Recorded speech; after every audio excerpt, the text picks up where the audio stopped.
ఊపిరిలాగా మారి నా గుండెలయ పెంచనే ఆలోచనే అతిథిలాగా చేరి నా గొంతు శృతి మించనే ఇది సంగీతమంటే నమ్మదు నా మనసే నువ్వు సంతోషమై చేరాక ప్రియా మదిలో దాగున్న ఆలాపనంతా గతముని క్షణములో మరిచనులే ఓ కళ్యాణం గమనీయం కళ్యాణం గమనీయం కళ్యాణం గమనీయం కళ్యాణం గమనీయం. పెద్దల మాటలు నిజమవుతాయంటారు కదా, అలాగే మీ మాట నిజమైతే నేను అదృష్టవంతురాల్ని బామ్మగారు. ఇదేమిటి, ఈ పిల్లని నేను దీవిచ్చానా? పోన్లే, నేను అనుకున్నంత చెడ్డపిల్లేం కాదు. పాపం ఇద్దరు ఆడపిల్లలు, వాళ్ళకెవ్వరూ లేరంట. 4 మంచి మాటలు చెప్తే తప్పే ఉందిలే.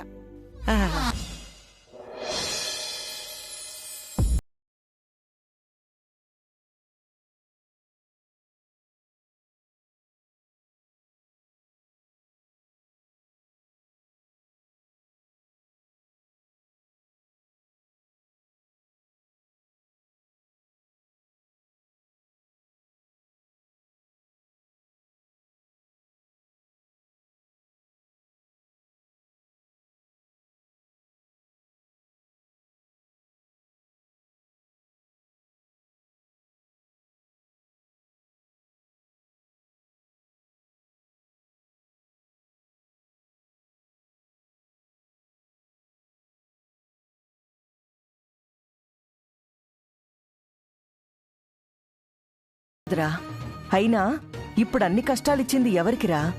చైత్రకి.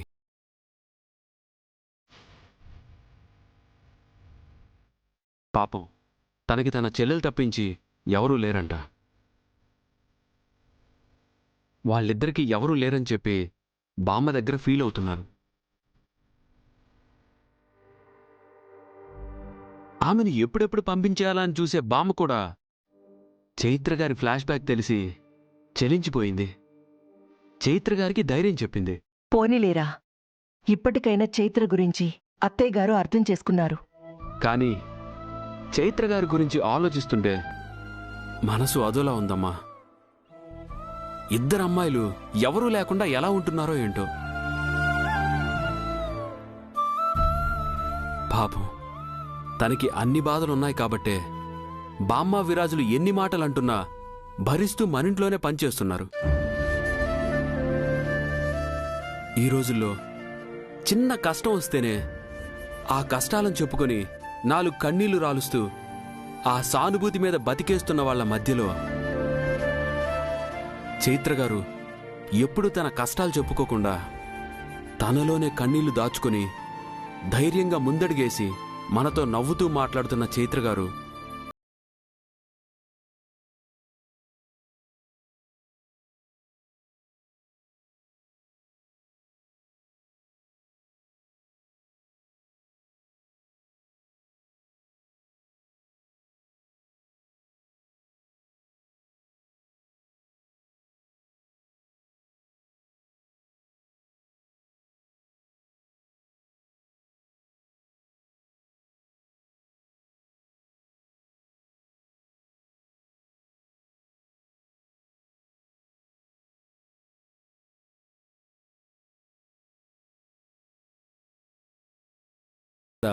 మరింత పెరిగాయమ్మా. ఒరే ఆనంద్, ఇంత కష్టపడే అమ్మాయికి ఖచ్చితంగా మంచి భర్త, మంచి ఉద్యోగం, మంచి కుటుంబం తన జీవితంలోకొస్తాయిరా. అలా జరిగితేనేనమ్మా ఆమె కష్టానికి కరెక్ట్ జస్టిఫికేషన్.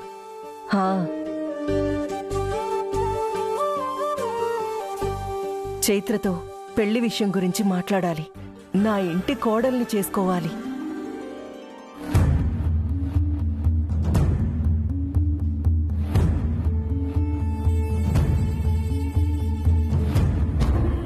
నమస్కారం సీతారత్నం గారు. నమస్కారం లాయర్ గారు.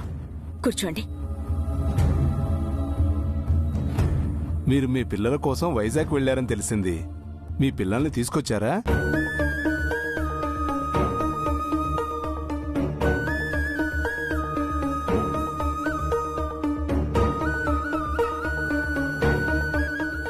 అది తీసుకొస్తే ఒకసారి పిలిపించండి, వాళ్ళతో మాట్లాడాలి. వాళ్ళు ఇంకా రాలేదు. రాలేదా? అదేంటి? వాళ్ళు రావడానికి ఇంకొంచెం టైం పడుతుంది.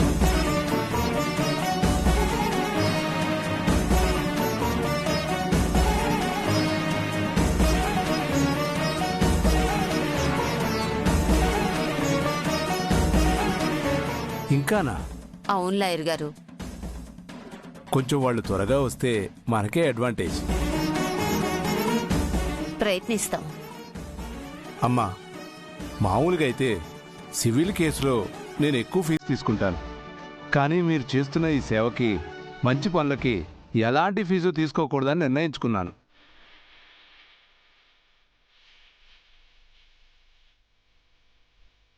చాలా కృతజ్ఞతలు లాయర్ గారు. కానీ అమ్మా, కోర్టు ఖర్చులని, డాక్యుమెంటేషన్ ఖర్చులని, ఇంకా కొన్ని ఖర్చులు మీరే భరించాల్సి ఉంటుంది. అలాగే లాయర్ గారు. అయితే రేపటి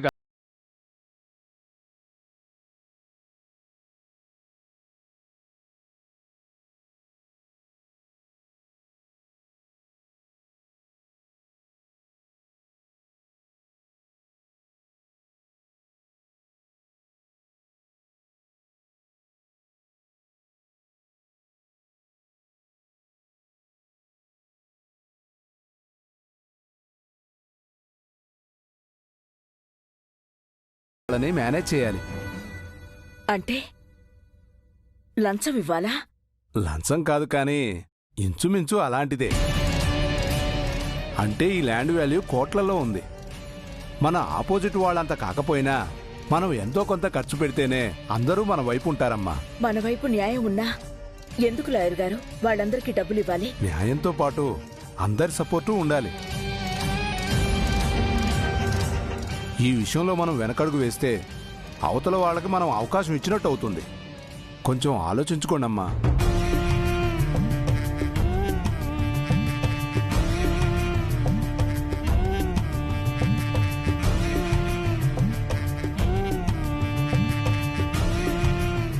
సరే లాయర్ గారు.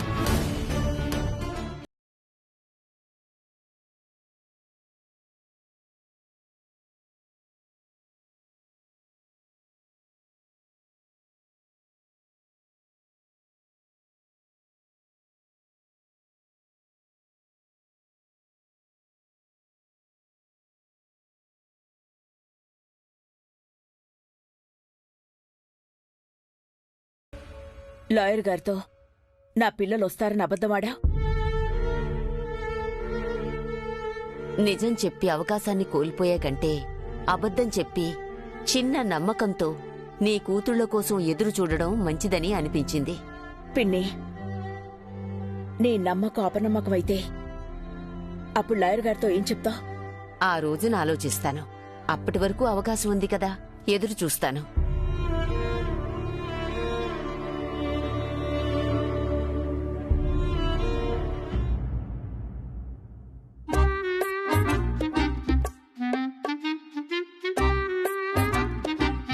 ఇదిగో అమ్మాయి, నొప్పి తగ్గిన తర్వాత కూడా ఈ కసరత్తులేంటి? లేదు బామ్మగారు, ఈ స్ట్రెచెస్ ప్రతిరోజు చేయటం వల్ల మీ నొప్పి త్వరగా తగ్గుతుంది. నిజమేనా, లేకపోతే పాత పగ మనసులో పెట్టుకొని సాధిస్తున్నావా? అదేం లేదు బామ్మగారు. ఆ, ఇక చాలే తల్లి. కుదరదు బామ్మగారు, ఇంకా 2 రౌండ్లు చేయాల్సిందే. అమ్మో, 2 రౌండ్లా? నాకు తెలిసి తగ్గుతున్న లెగమెంట్ నొప్పిని మళ్ళీ పెంచడానికే కదా ఇవన్నీ చేస్తున్నావు. ప్లీజ్ బామ్మగారు, పోనీ ఇంకొక రౌండ్ చేయండి. అమ్మా చైత్ర, ఏంటి మేడం? చిన్న పనుందమ్మా, కాస్త కిందకి రావా? ఒక 5 మినిట్స్ మేడం, బామ్మగారికి స్ట్రెచెస్ చేయించొస్తాను. ఇదిగో అమ్మాయి, ఏదో పని అంటుందిగా, వెళ్ళు. కొంచెం రామ్మా. బామ్మగారు, నేను కిందకి వెళ్తున్నాను. అయినా మీరు స్ట్రెచెస్ చేయడం ఆపకూడదు. ఎందుకు ఆపుతాను? నువ్వు వెళ్ళు.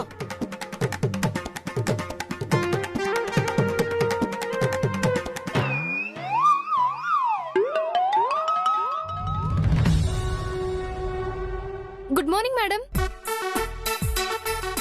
ఏంటి లేటు? లేటేం లేదు మేడం, టైంకి వచ్చాను. అయితే అవార్డు ఇచ్చి షాల్వా కప్పమంటావా? మేడం, ఇవి ఆర్టిఫిషియల్ డెకరేటెడ్ ఫ్లవర్స్. ఎక్కడ పెట్టను? ఇవి ఈవెంట్ కోసం కదా, పైన స్టోర్ రూమ్ లో పెట్టు. Okay madam. మేడం, ఎవరైనా పని వాళ్ళు ఉన్నారా? పని వాళ్ళెందుకు? నువ్వు పెట్టలేవా? పని చేయడానికే కదా నువ్వు వచ్చింది. ఈమె పేరు హంస కాదు, హింస అని పెట్టుకోవాల్సింది. ఏంటి చూస్తున్నావు? వెళ్ళు. Okay madam.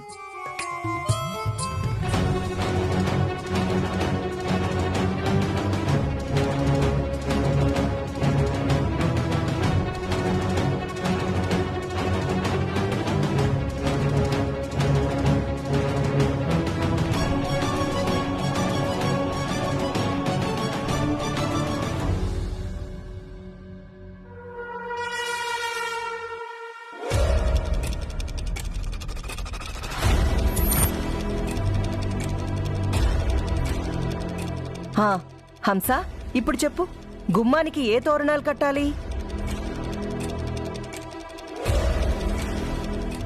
ఈ వైలెట్ అండ్ రెడ్ కలర్ అయితే గుమ్మానికి అందంగా ఉంటాయి. నువ్వు చెప్పమ్మా, ఈ తోరణాల్లో ఏవి గుమ్మానికి కట్టాలి? మేడం, హంస మేడం సెలెక్ట్ చేశారు కదా, మళ్ళీ నన్ను అడుగుతున్నారేంటి? అంటే హంస ఖచ్చితంగా అందంగా ఉన్న తోరణాలే కట్టాలంటుంది. నేనేమో అవి కాదు అంటాను.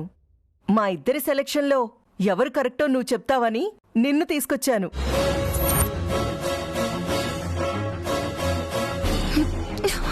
ఏంటదినా?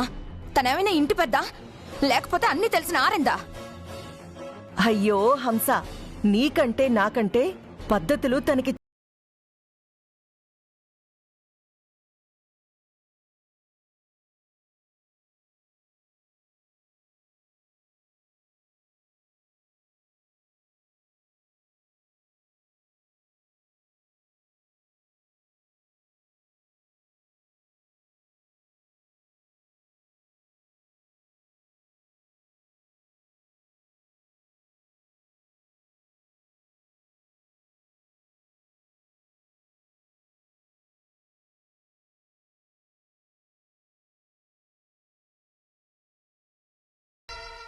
పసుపు రంగు శుభానికి సంకేతం.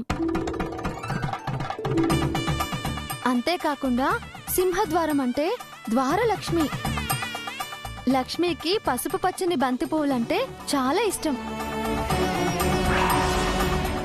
అందుకే ఆ తోరణాలైతే మంచిదేమో. ఎంత బాగా వివరించావమ్మా. అందుకే హంస తనని తీసుకొచ్చి సెలెక్ట్ చేయమంది. నాకు కూడా తను చెప్పిన ఆ బంతి తోరణాలే నచ్చాయి.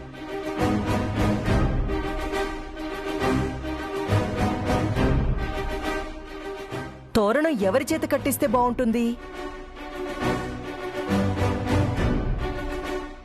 అమ్మా చైత్ర, మంచి సలహా ఇచ్చావు.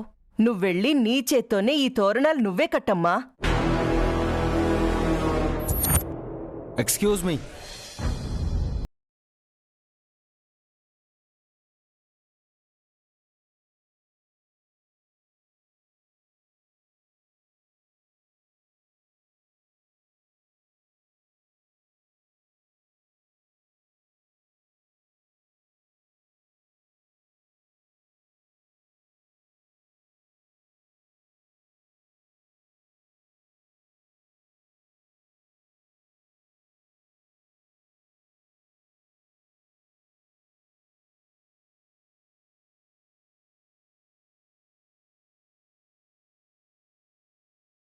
మామ్, ఇంట్లో ఇంతమందిని పెట్టుకుని ఎవరో బయటి వాళ్లతో తోరణాలు కట్టిస్తావేంటి?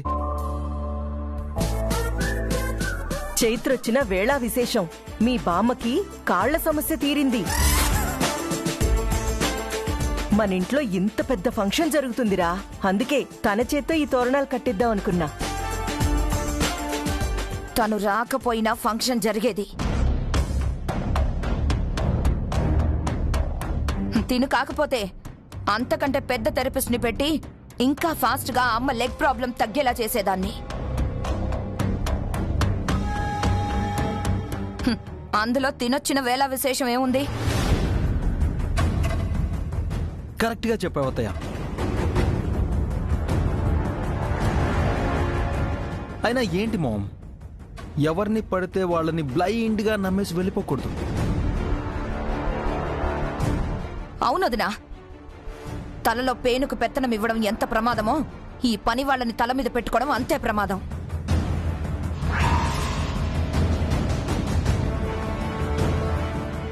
అయ్యో అది కాదు హంస.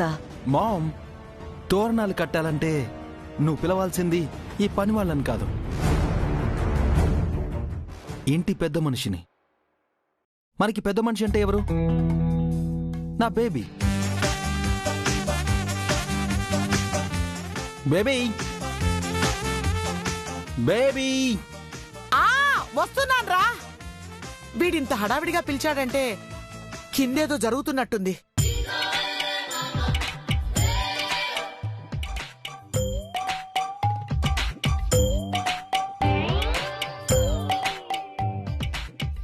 చిన్నడా ఏంట్రా?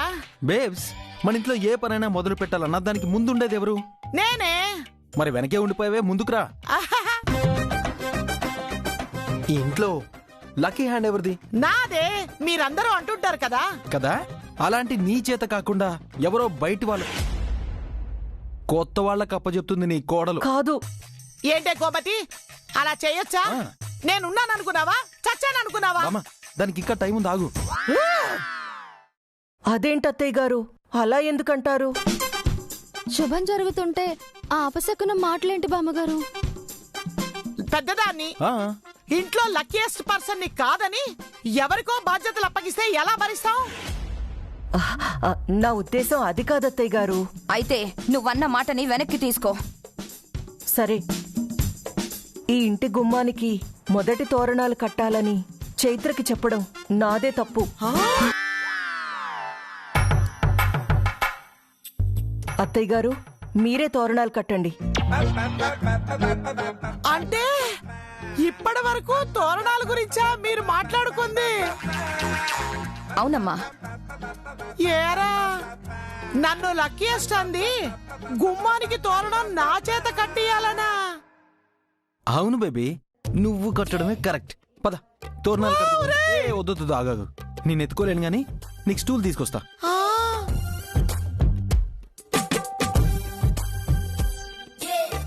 మామా, స్టూల్ తెచ్చాను. నీ లక్కీ హ్యాండ్ తో తోరణాలు కడదు గాని రా. చిన్నాడా, తోరణాలు నేను కట్టడం కన్నా ఆ చైత్ర కట్టడమే కరెక్ట్ రా. చైత్ర, నువ్వు కట్టయ్యమ్మా.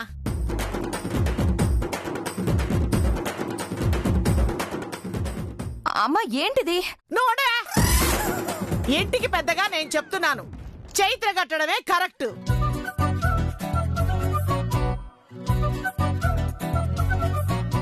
చైత్ర, అత్తయ్య గారు కూడా చెప్పారు. పద చైత్ర, వెళ్ళి తోరణాలు కడదాం. ఆ స్టూల్ కూడా తీసుకో చైత్ర. పద పద.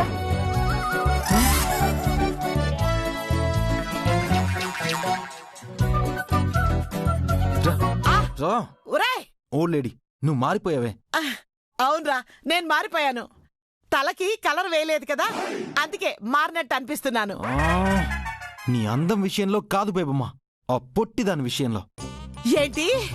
ఆ చైత్ర విషయంలో నేను మారానా? దాన్ని చూసే చూపు మారింది, దాంతో మాట్లాడే మాట మారింది. ఇంకేమీ మారాయో? దానికేమన్నా నేను లైన్ వేస్తున్నానట్రా చూపు మాట మారడానికి? మరి లేకపోతే నేనంత ప్లాన్ వేసి నీ చేత మన ఇంటికి మొదటి తోరణం కట్టించాలనుకుంటే నువ్వు ఆ పొట్టి దాంతో దగ్గరుండి కట్టిస్తున్నావు. ఒరే చిన్నోడా, నీకు నా మీద కొంచెం కూడా జాలేదురా? ఇప్పటికైతే లేదు. ఒరే, ఒకవేళ ఆ తోరణం నేనే తీసుకుని బాగుండేది. ఆ పొట్టిది పక్కకెళ్ళేది, నేను పైకెళ్ళుండేదాన్ని. అవునా? ఒరే, మరి లేకపోతే నేను ఆ తోరణం తీసుకొని ఈ శరీరంతో ఈ కాళ్ళతో ఆ స్టూల్ ఎక్కితే గుమ్మం అందది కదా బేబీ. ఒకవేళ లెగమెంట్ నొప్పి వచ్చి స్టూల్ జారుంటే ఓ గాట్ ఇట్ కదా, అప్పుడు ఏ ఎముకో ఇరిగేది. అప్పుడు ఆ చైత్ర 1 నెలకో 2 నెలలకో వెళ్లాల్సింది 2-3 సంవత్సరాలు అదే సాకుతో జెండా పాతేసేది.